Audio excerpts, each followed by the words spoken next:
Bad relationships. Those couples that everyone wishes would just break up already. The couples on this list took dysfunction to a historic level. It's the worst relationships of all time. Lady Caroline Lamb is unfairly referred to as the craziest ex-girlfriend in history, but in reality, she just happened to encounter the most horrible, cuff boy of all time, and world-famous poet, Lord Byron.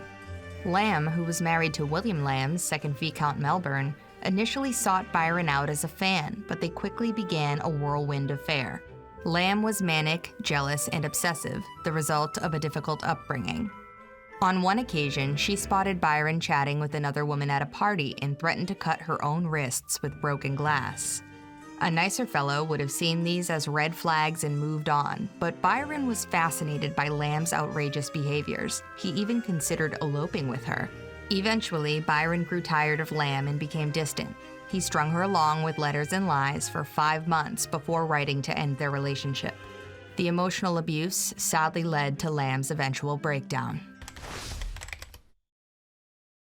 Those who are cynical of relationships often say that whoever cares less has the power.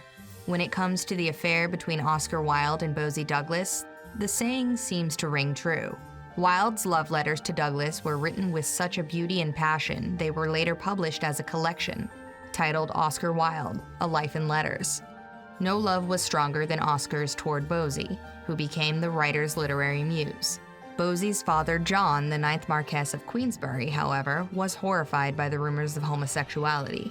He began a smear campaign against Wilde, passing out postcards accusing him of sodomy, which was punishable by life imprisonment at the time. Against the advice of many, Oscar had John Douglas arrested for libel. However, the defense produced many letters from Wilde to Bosie, and instead of winning his case, Oscar was suddenly sentenced to 2 years in prison, destroying his career and eventually leading to his death in 1900 at the age of 45. While some bad relationships just end with heartbreak, Tsarina Alexandra's relationship with Grigory Rasputin actually fueled the flames of unrest that led to the Russian Revolution.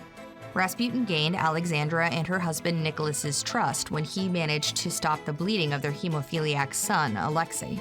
Then Rasputin began giving them political advice, even though he had no experience. But the Tsar and Tsarina refused to believe he would steer them wrong. They turned on anyone who disapproved of Rasputin, and high-ranking officials were dismissed upon Rasputin's advice. Eventually, a group of nobles conspired to assassinate Rasputin in 1916. But the royal family's reputation never recovered. They were driven from power in 1917 and imprisoned, and in 1918, Alexandra and her family were executed by the Bolsheviks during the Russian Revolution. Anne Boleyn's relationship with Henry VIII wasn't toxic by its typical definition. It was actually brutally straightforward within the context of power and politics in Europe in the 1500s.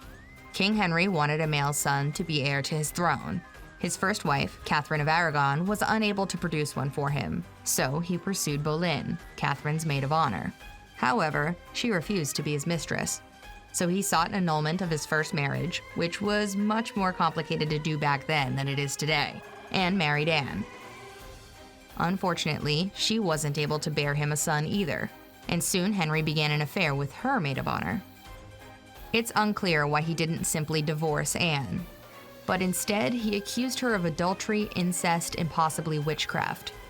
She was found guilty by a jury that included her own uncle and her former fiancé, and beheaded.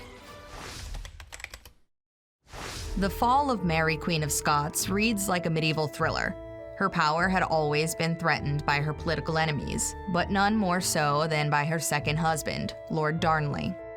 Darnley wasn't satisfied with being the first gentleman, feeling he should rule equally with Mary. The marriage disintegrated, culminating when Darnley and his supporters burst into Mary's private quarters and brutally stabbed her secretary and confidant, David Rizzio, to death right in front of her. A year later, there was an explosion in the house where Darnley was staying. He was found dead. However, it appeared the blast hadn't killed him, causing suspicions he'd been strangled. Rumors swirled that Mary was involved in the murder plot, which only intensified when she remarried a short time later. She fled to England, but was imprisoned by her cousin, Queen Elizabeth I, on charges of joining a plot to assassinate Elizabeth and take the English throne. After 19 years locked away in Loch Leven Castle, she was found guilty of treason and executed in 1587. If you've ever been to the Frida Kahlo Museum in Mexico City, known for its striking cobalt blue walls, then you're probably familiar with the next couple on our list. Frida Kahlo and Diego Rivera were both painters from Mexico and two of the most important artists of the 20th century. Frida is famous today for her many self-portraits documenting her recovery after a tragic bus accident that left her with a broken spine, collarbone, ribs, and pelvis. Diego, on the other hand, is famous for his large-scale public murals, which redefined Mexican history and culture. Frida was an emerging artist when she sought out the well-established Rivera for advice at the young age of 15. Taken by each other's talent and intellect, they were married in 1929, when Kahlo was 22 and Rivera 42. It soon became clear why Diego had been married twice before Frida. He was a serial philanderer and quite open about his affairs. He even went on to have an affair with Frida's younger sister.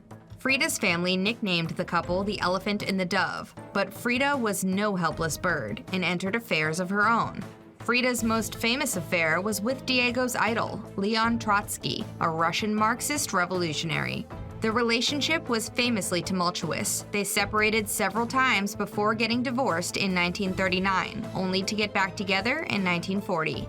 Diego was devastated by Kahlo's death in 1954, realizing too late, the most wonderful part of my life had been my love for Frida.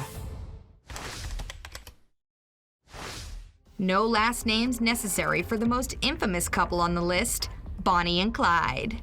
Bonnie Parker met Clyde Barrow in 1930 when she was 19 and he was 20. It was love at first sight, but 2 months later, Clyde went to prison for robbery. Bonnie waited for him for 2 years, and upon his release, they began their legendary spree of robbing banks, gas stations, and grocery stores across the central U.S. Like many young couples, they fought often, then quickly fell back into lust, evidenced by rolls of photos found by the FBI. Most couples argue over finances.